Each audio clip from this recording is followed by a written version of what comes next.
day, students. Welcome to Psych 211. In this week, we will be covering Study Unit 8. So we will be working on the Brown textbook, Adult Development and Aging. For this specific learning unit, we will be looking at the basic concepts, physical and cognitive development in adulthood. So for this learning unit, we will be working with the Brown textbook, Adult Development and Aging, focusing on chapters 1, 2, and 3. So the first objective of the unit is looking at the orientation, physical development, sexuality, and cognitive development. Okay, so we will be looking at gerontology, which can be defined as a multidisciplinary study of old age and the aging process. The study of old age and the aging process is referred to as gerontology, which includes various specialists in different fields. And within gerontology, we've got geropsychology, which is a study of multiple aspects of normal and abnormal psychological challenges that occur in later on years. Adulthood has been divided into substages, particularly 3 substages. So early adulthood starts at around age 20 to 39, moving on to middle adulthood, where it is from approximately age 40 to age 59. And then we've got late adulthood, which is basically 60 years up until death.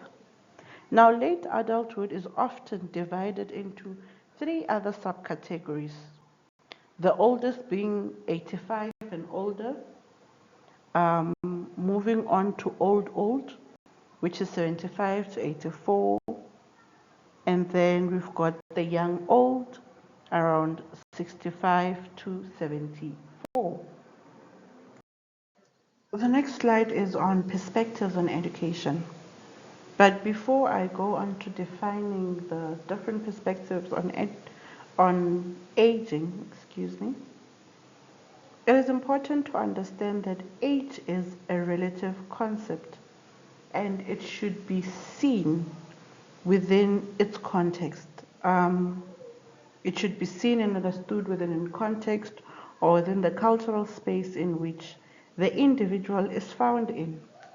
So, for example, although most developed countries expect a chronological age of 60 to 65, that of an elderly person, in African countries or cultures, once a person gets to the age of 50, we refer to them as an elderly. The concept of the elderly becomes a bit more fluid because it depends on other factors that may be associated with their life experiences and their life experiences and issues around poverty, issues around culture. That's what we need to be cognizant of. So, in terms of perspectives on age, we have what we refer to as the chronological age, the number of years that has passed since a person's birth.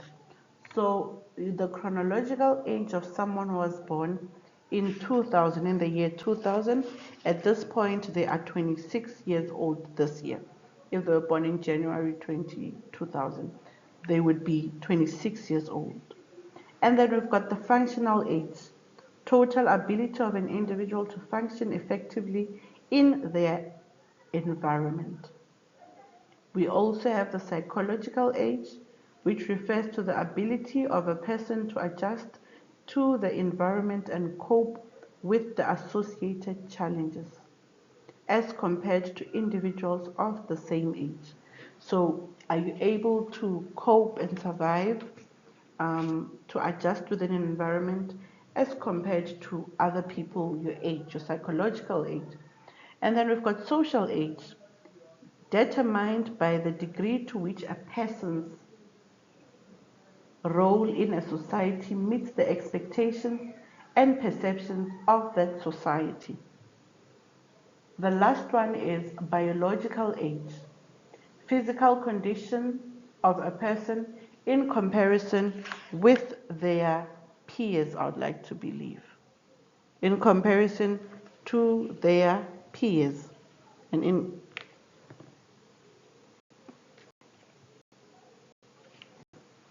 okay. Previous slide we covered what we refer to as functional age.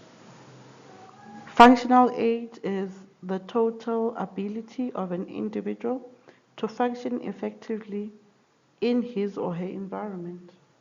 Now, there are certain factors that mark one's ability to or one's functional age. Gerontologists often distinguish between primary, secondary, and tertiary aging.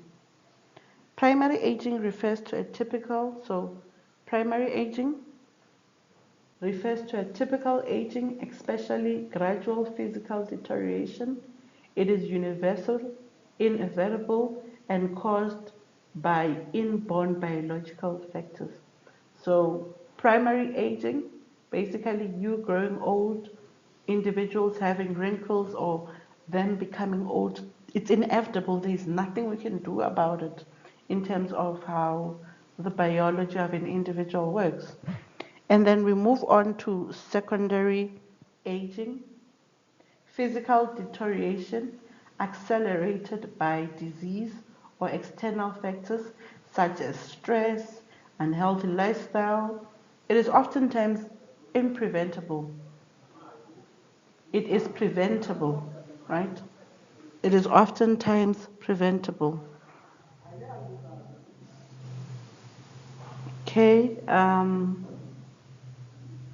so when it is caused by accelerated illnesses, an example will be Alzheimer's and Parkinson's. That is inevitable. It is part of internal factors and health-related factors. One thing or one way to see secondary aging, think about people who have been sick for too long. They sometimes look much older than they are because their body is undergoing a lot of distress and pain. And then we move on to the next kind of aging, tertiary aging, a process of terminal decline that occurs in the time before death. It is characterized by significant increase in physical, cognitive deterioration in a relatively short period after which the individual dies. This signifies the approach of death. And then we will just do personal age. Personal age, how a person perceives and experiences their own age. We oftentimes hear people saying, I'm forever 16, I'm forever 21. That is what we refer to as personal age. And then we've got the ageless self, experience of adults that the self remains the same regardless of biological and chronological aging. Demographics of human population. Now we notice that there has been a gradual aging of the world's population. And from a psychological viewpoint, this is important. This is probably the most important trend, which implies that psychologists should focus more time and research looking at late adulthood, right? Looking at late adulthood to understand more about it. In addition to that, we've got a decrease in growth rate of the population. So we get to see that there is a decline in population rate in most countries of the world. And that can be seen as one of the biggest problems that we are seeing in the 21st century. So much that countries are resorting in population replacement rates. Basically, that means that every generation replaces itself. And then we also look at the increase in urbanization and migration patterns. That as well affects the human population of a country.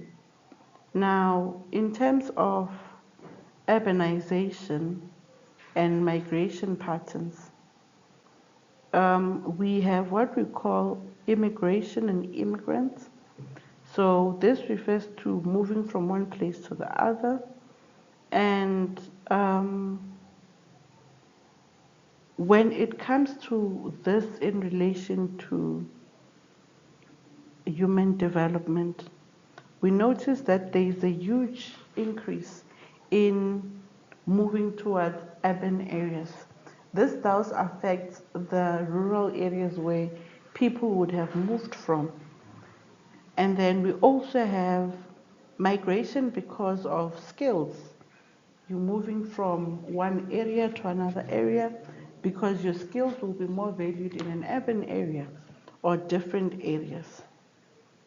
And then we also have an issue around, remember we spoke about age being cultural, age being influenced by several other factors when we're looking at perspectives on age. So when we look at when we look at illegal migrants as well, we notice that there is a tendency to adjust age with illegal migrants or undocumented migrants because their age will then fluctuate depending on contextual issues and issues that may have stemmed from where they come from or documentations being changed. And then we might think one is younger, while they're way older. Okay, so we're now moving on to chapter 2. And as it relates to chapter 2, we are looking at physical development. When we're looking at physical development, I strongly recommend that you focus on areas that we have covered on the slides for when you are focusing in the textbook.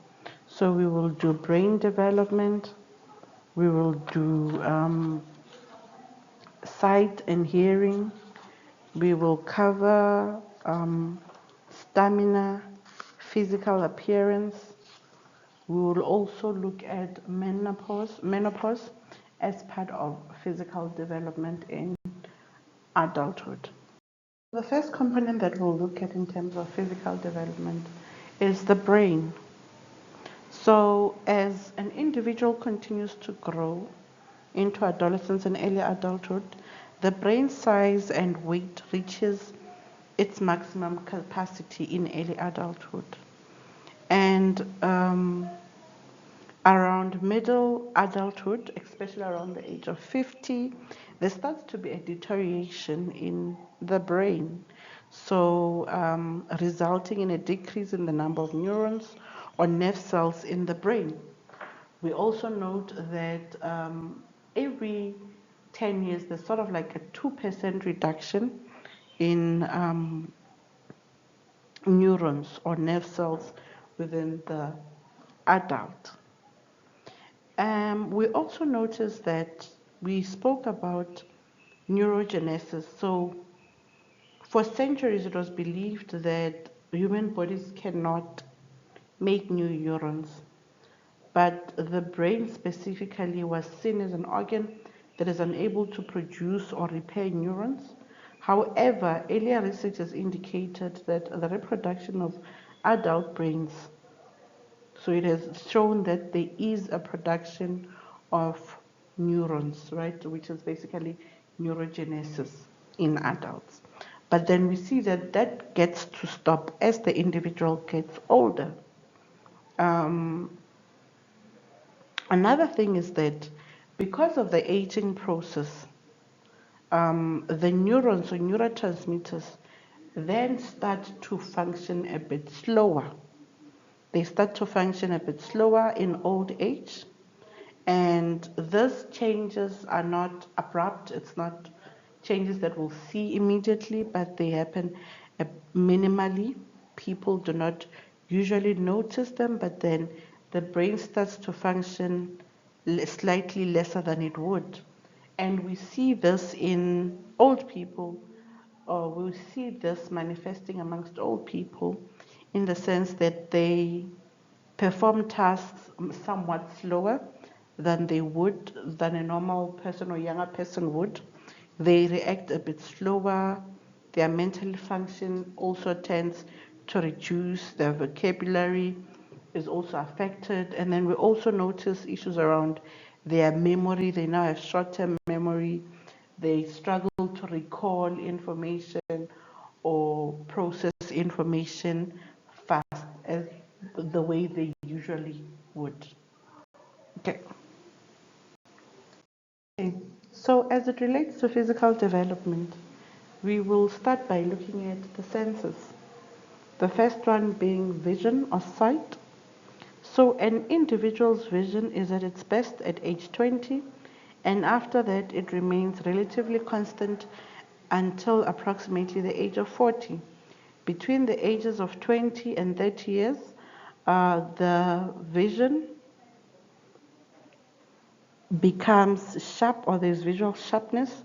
It is enhanced because the people are larger in early adulthood than they are in middle child adulthood. This facilitates for an adjustment to dim light, to bright light, the sudden changes. There is that sharpness within this age.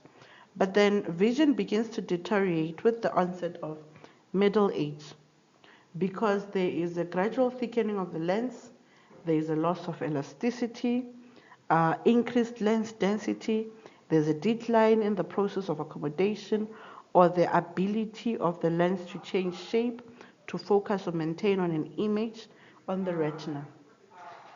And then another thing that we should note within the decline that is noted here is that there are some conditions that are noted, such as myopia, which refers to nearsightedness, where distant objects appear blurred, while close objects may be normal, presbyopia, which one can see distant objects clearly, but objects nearby may be blurry.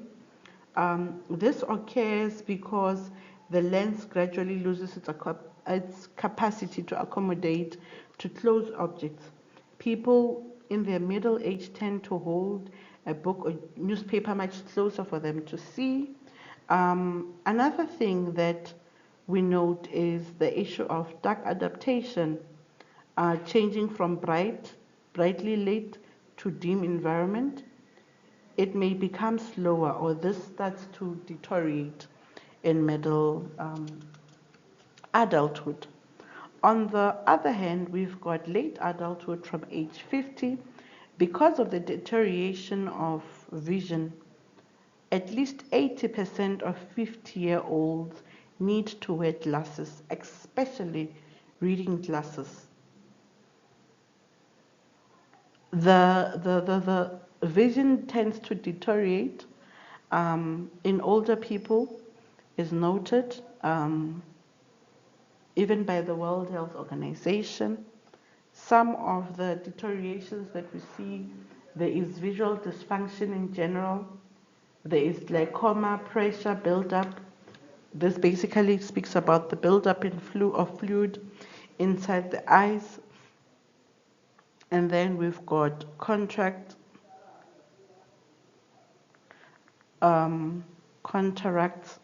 the loss of transparency in the lens of the eye. This means that the lens becomes cloudy, causing faded color. You will see in adults that their eyes will look a bit cloudy. This is what we're referring to. It causes their vision to be blurry, as well as them seeing bright lights. This often develops slowly and can affect one or both eyes.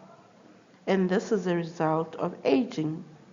People who are more prone to this and risk factors associated could be diabetes, metabolic disorders, high blood pressure, people who smoke, who drink alcohol, or prolonged exposure to light may also cause a problem with this regard. Moving on. So as the vision deteriorates, we also note that in adulthood there is presbycusis, which basically relates to a progressive and irreversible age-related hearing loss resulting from the degeneration of structures in the inner ear or auditory nerves.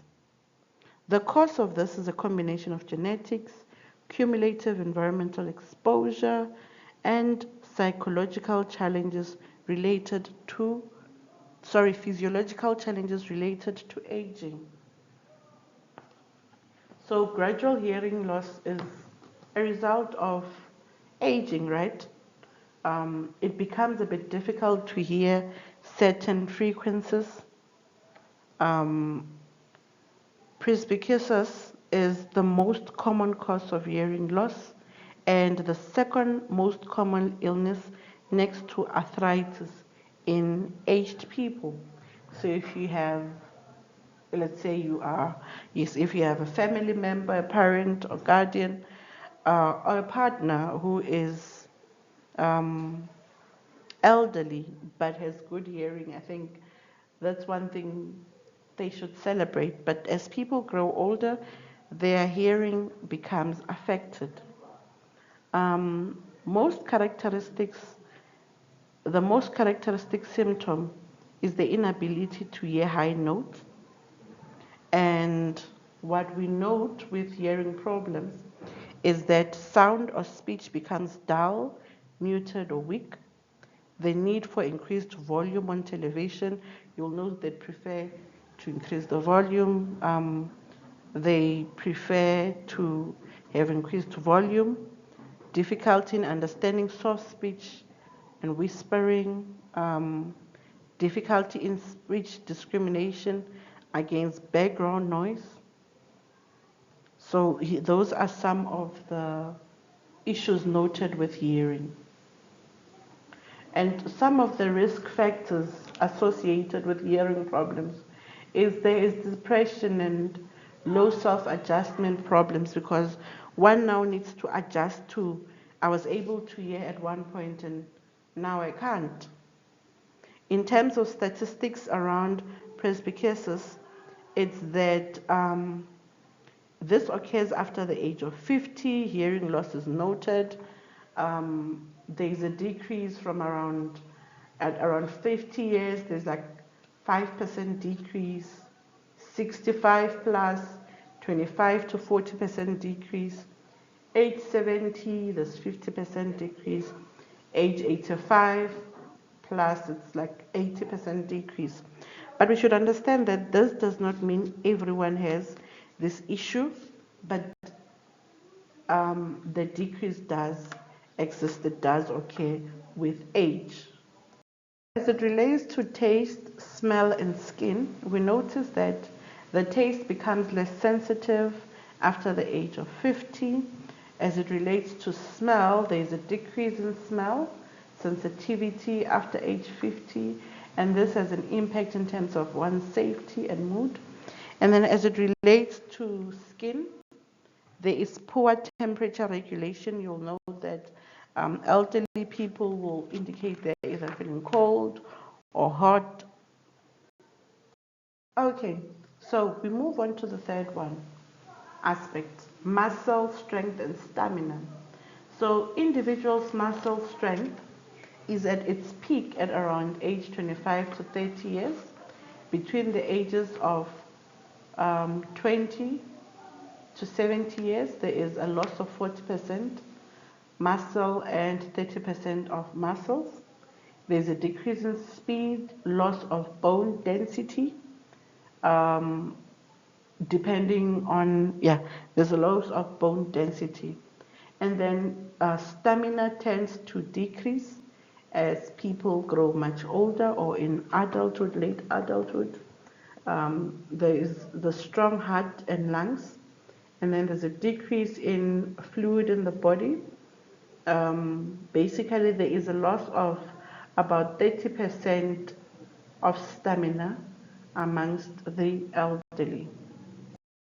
Okay, moving on to physical appearance. Around age 20 and 30 years, there begins to be changes in physical, so beginning of physical changes. The skin starts getting wrinkled or thin, starts losing elasticity. Hair is thin and starts to gray. You will notice that in adolescence, the breasts will look different as compared to in adulthood. They start hanging, eyebrows, nose. So hair, eyebrows, nose, and eye grows.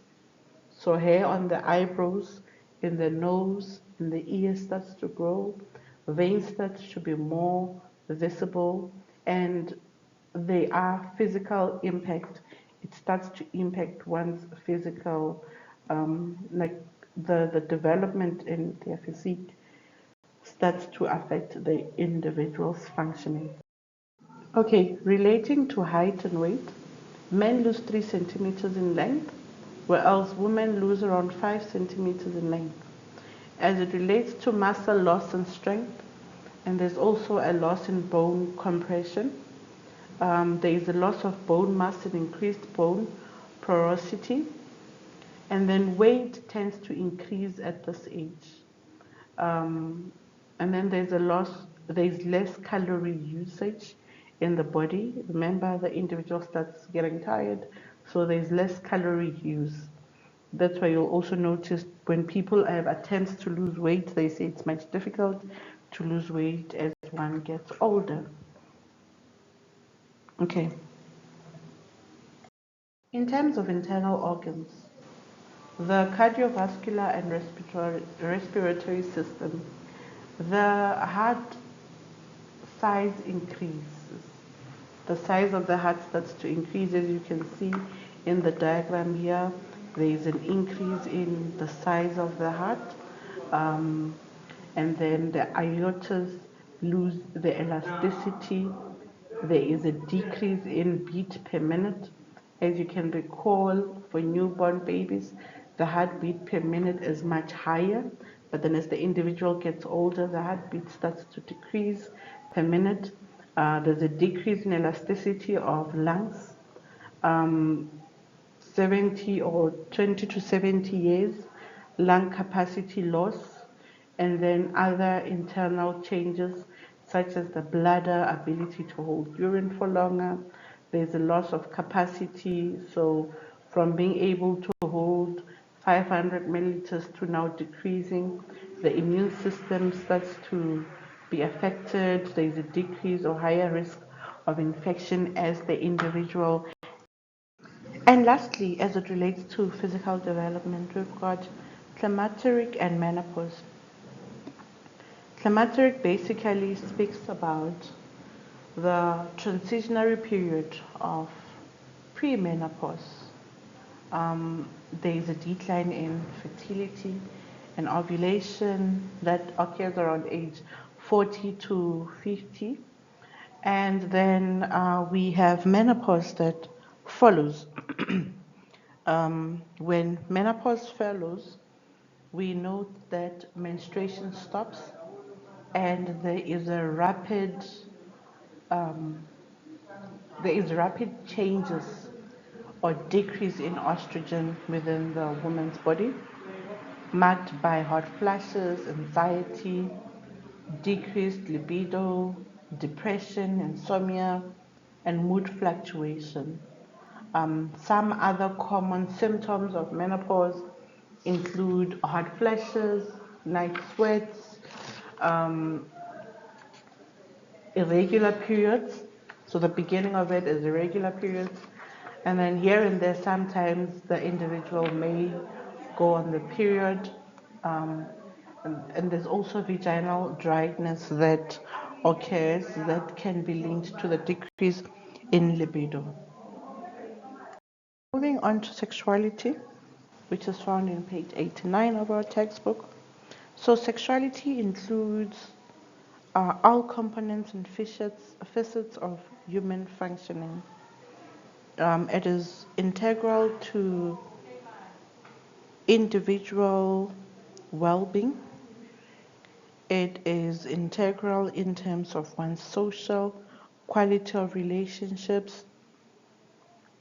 And we note that biologically, the biological basis of human sexuality becomes evident during puberty and adolescence when the reproductive organ starts to develop, right? And yeah, so we will move on to some of the components that we need to cover as it relates to sexuality. So there are a number of researches available as it relates to sexuality, and I will recommend that you go and look through them. This is self-study. Go and look at the Kinsley report, and then also look at the Australian study of health and relationships, the Durex Global Sex Report. Also look at, as it relates to South Africa, there is a lack of serious and solid, extensive research on sexual behavior in South Africa. Therefore, most of the data we are presenting is based on the United States. Fortunately, there has been a growing tendency over the last decade or two to conduct research on sexual attitudes and behaviors in South Africa, and that is exemplified by the Pfizer Global Study of Sexual Attitudes and Behaviors and the Health 24 study. So please look at the studies that we are talking about, and then you can also look at research on South African universities regarding to sexuality. Please look at that as it relates to sexuality. Okay, so as we look at the South African context, sex is important, right? We have higher HIV rates in South Africa. There are two studies that were conducted specifically in South Africa, one by Prof. Mwaba and Naidu from the University of Cape Town, where they did a research on black colored Indian students at one of the universities in South Africa. And we noted that more than 40% of students said it was difficult to abstain from sex, so to wait until marriage, while 70% found that sex between, found that sex between people in love is acceptable, whilst nearly 60% had sexual intercourse and about 50% had oral sex. We also note that peer pressure encouraged sex and it seemed to play a role. But the question now becomes, how then does sex become relevant for South Africa? Or, sorry, how then does sex education become relevant in the South African context? Think about the rates of HIV that are noted in South Africa. Think about issues around religion, our cultural norms that we have. Think about that and try and ask yourself a question: how does religion play a role in sexual education or knowledge about sex? How does contraception or how does culture play a role in issues around contraception? Okay, looking at sexual behaviors, sexual behavioral pattern in adulthood. So it cannot be denied that present sexual behavioral patterns reflect much greater permissiveness than in the past. There's been a change in behavioral patterns and attitudes, especially amongst younger people. We note that younger people now engage in premarital sex than it would have been in the past. The percentage of younger people who have intercourse before marriage has increased. Percentage of female who've had sexual intercourse has increased rapidly and more than the case for male.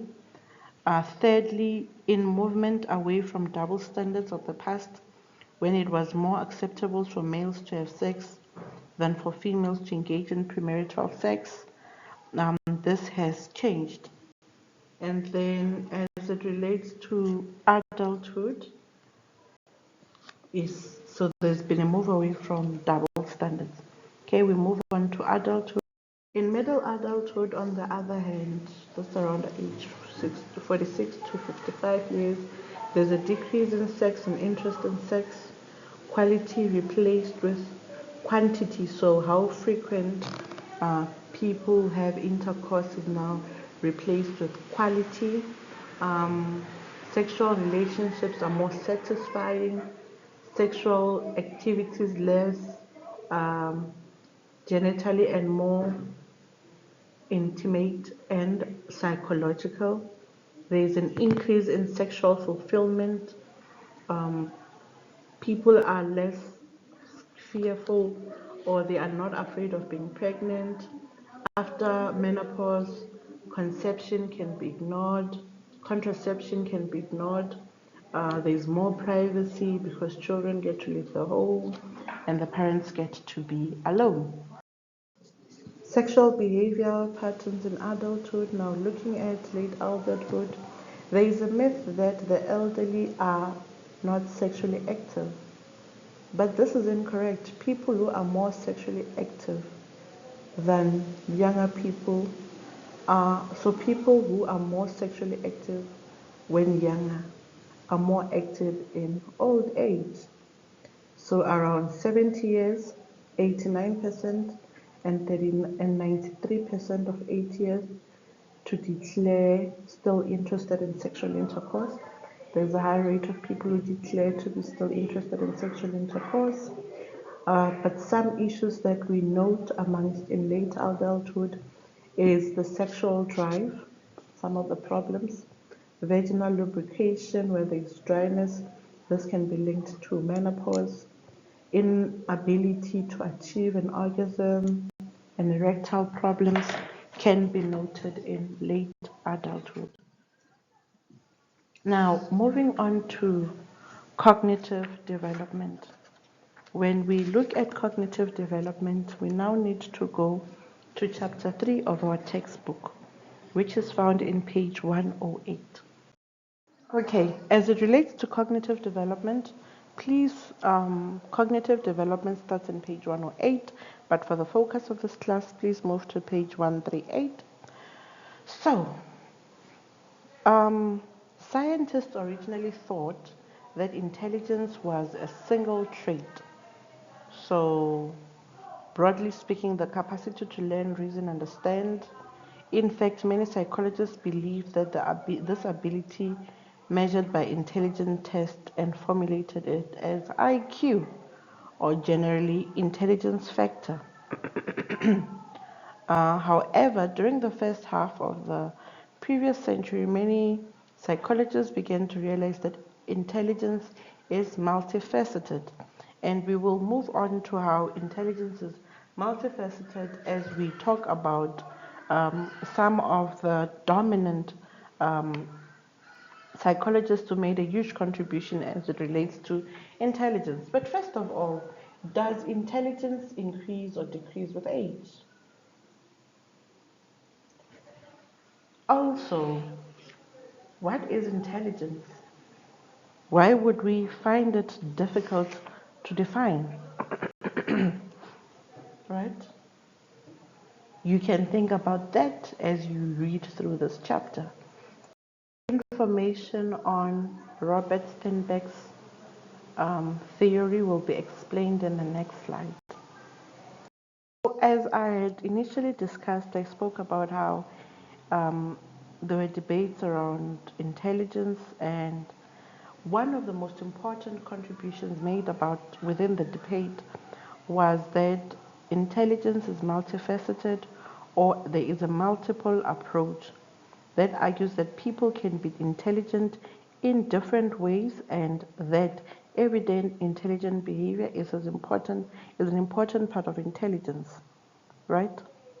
Um, the approach is also regarded to be of special importance in multicultural societies like South Africa, where people are influenced by values and viewpoints of their own cultures. So we've got two um, people who've made a significant contribution. The first one, in regards to the multifaceted approach or multiple intelligences, Robert Sternberg and Howard Gardner.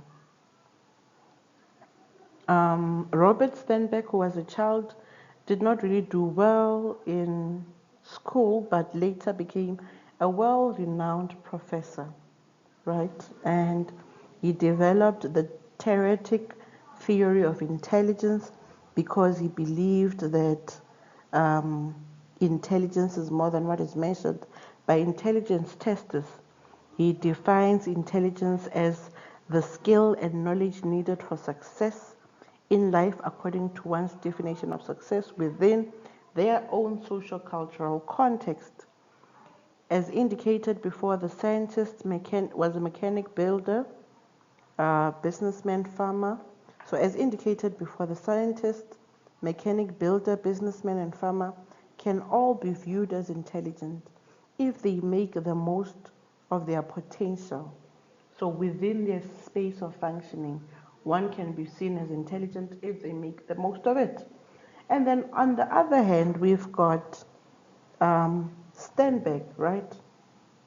Oh, so that's a continuation of Robert Sternberg.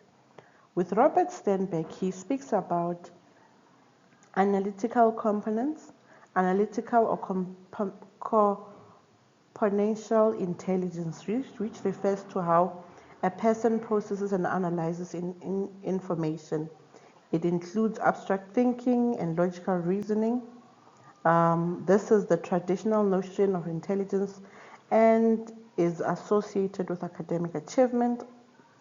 And then there is also creative experimental intelligence, which involves a person's ability to generate new ideas. In other words, apply their existing knowledge to new problems. This involves the capacity to be intellectually flexible and creative. And then we've got the last one, practical contextual tactics or intelligence. It's concerned on how a person reacts to the environment.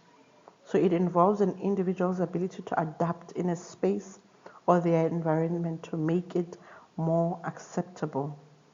Practical intelligence is the ability to thrive in the real world and refers to skills used for everyday problem solving.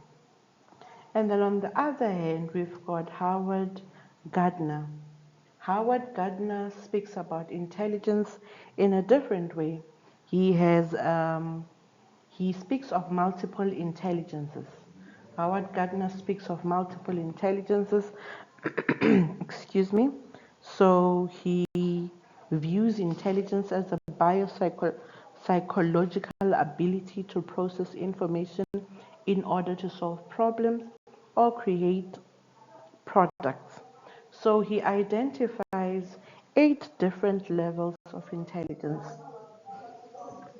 Howard identifies 8 different levels of intelligence, the first one being logical ability.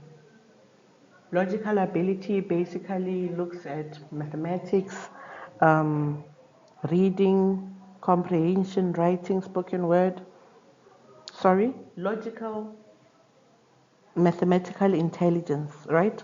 This refers to abstract thinking, reasoning skills, and solving mathematical problems.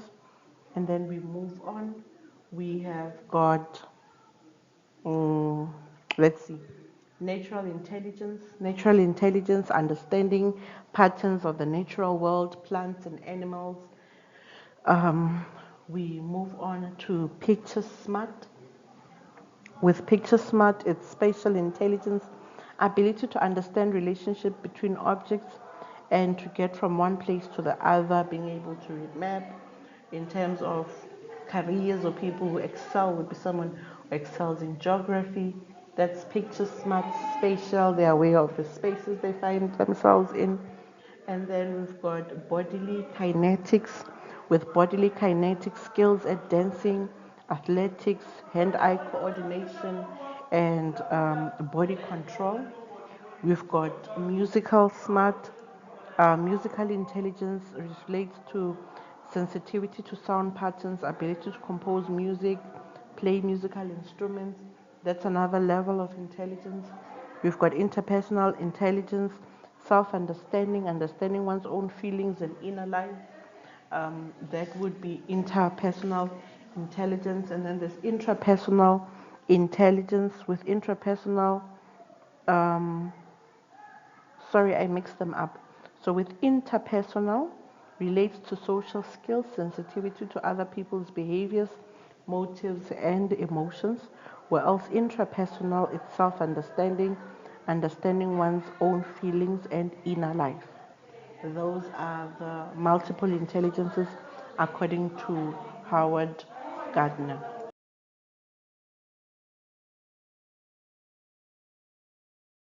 Okay, we're now moving on to expertise, wisdom, and creativity. The question becomes, do all people become wise and experts in all aspects of life? Do they? Does being old imply that one will become an expert? Do people lose their creative or become more creative as they age? And these questions are all related to our understanding of expertise, wisdom, and creativity. Now, expertise speak to having special skills, knowledge, or judgment in particular areas. Now, generally, people are captivated by displays of expertise. With expertise, we know that one would have a special skill within an area. An expert in, let's say, woodwork, they specialize in woodwork. When you would give them metal, they would be unable to work with it. And then we've got the concept of encapsulation, the use of experience rather than new information and skill. We notice that as people tend to get older, they would rather use their experience rather than new information and skill. They would rather not use new technological aspects to improve because they are encapsulated. They are experts in those areas. They use the skills that they have. Okay. Moving on to the concept of wisdom. Wisdom is a concept that's a bit difficult to define. There are debates around what constitutes wisdom and can be traced back to ancient Greek. But it has been introduced into psychology only in the past few decades. Although several components of wisdom have been identified, there is no consensual definition on wisdom. There is no conceptual definition on wisdom, and because of that, here are some working definitions of wisdom. Wisdom relates to um, wisdom relates to the ability of an individual to make sound decisions, find the correct or at the latest good, answer difficult, and then the next one, so the ability of an individual to make sound decisions, find the correct or at least good answer to difficult or important life questions, and to have advice about complex problems, right? And everyday interpersonal relationships. Moving on from that, the quality of having experience, insight, knowledge, and good judgment. Another definition of wisdom can be defined as practical decisions that lead to human flourishing. wisdom as a mental capacity of combining intelligence with moral virtue, possessing this integral quality in individual to be able to act wisely when faced with complex situations, right? When it comes to wisdom, we've got implicit theoretical perspective on wisdom. With the implicit theoretical perspective on wisdom, the rationale here is around folk wisdom. It is that individuals know implicitly, inherently, who and what is wise. There is an acknowledgement of we as individuals know who and what is wise. There is a use of lay understanding for wisdom. And on the other hand, the explicit theory of wisdom are viewpoints of expert theorists and researchers rather than lay people and are based on principles of psychology and human development. These are based on theories. Now, we've got 5 characteristics of wisdom. First of all, we know that it's factual. It uses factual strategies and procedures. It uses analysis and decision on impact. There is an acknowledgement of life cycles and contexts, multiple contexts of problems, considered relativism, to put oneself in others' shoes, uncertainty, the acceptance of uncertainty and humanity in our understanding of wisdom. In conclusion, I have some questions for you. Think about chronological age versus biological changes.